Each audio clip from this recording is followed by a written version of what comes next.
Hello viewers, আসসালামু আলাইকুম। Property বিষয়ক আজকের আলোচনায় আপনাদের সবাইকে স্বাগত জানাচ্ছি। আমি সাইফুদ্দিন মাহমুদ বাপ্পি। আজকের আলোচনার বিষয়বস্তু লিজহোল্ড প্রপার্টি। বেসিক্যালি মালিকানা এবং আইনি প্রক্রিয়া বিবেচনায় বাংলাদেশের প্রপার্টিকে দুইটি ভাগে ভাগ করা হয়ে থাকে। তার মধ্যে একটি হচ্ছে ফ্রি হোল্ড প্রপার্টি এবং আরেকটি হচ্ছে leasehold property. Free hold property বলতে আমরা সাধারণত ব্যক্তি মালিকানাধীন যে সমস্ত প্রপার্টি থাকে তাদেরকে বুঝে থাকি। আর লিজ হোল্ড প্রপার্টি বলতে সাধারণত RAJUK, CDA, ministry of works কিংবা ন্যাশনাল হাউজিং অথরিটির তত্ত্বাবধানে যে সমস্ত প্রপার্টি থাকে তাদেরকেই বুঝে থাকি। তো লিজ হোল্ড প্রপার্টি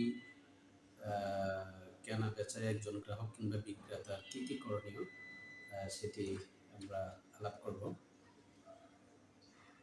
তো একজন গ্রাহককে বেসিক্যালি লিজহোল্ড প্রপার্টি কেনার জন্য যে জিনিসটি যাচাই করতে হবে সেটি হচ্ছে প্রপার্টিটি যে সংস্থার তত্ত্বাবধানে থাকে কিংবা থাকবে ওই কর্তৃপক্ষের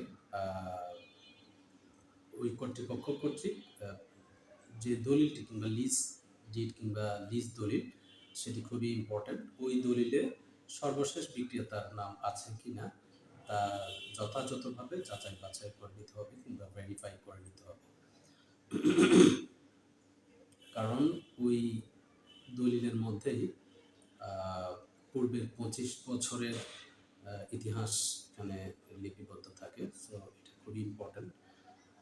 আর একজন বিক্রেতাকে লিজহোল্ড প্রপার্টি হস্তান্তর করতে গেলে কিংবা বিক্রি করতে গেলে যে সংস্থার তত্ত্বাবধানে থাকে প্রপার্টিটি ওই সংস্থার প্রথমত একটা সেল পারমিশন নিতে হবে।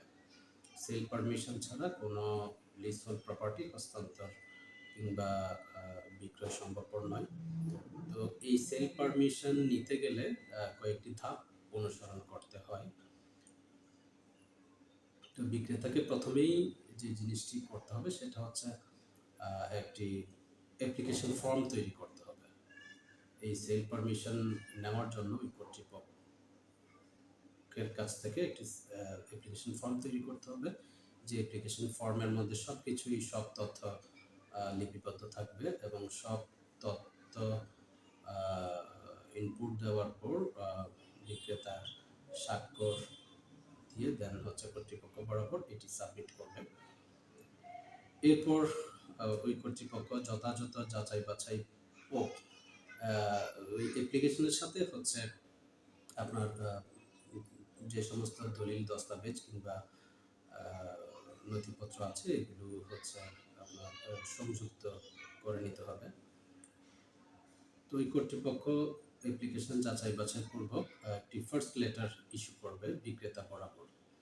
তো ফার্স্ট লেটার প্রাপ্তির পর বিক্রেতাকে ওই কর্তৃপক্ষের বরাবরে যে নির্ধারিত যে ফিটি থাকে ওই ফিটি জমা দিতে হবে।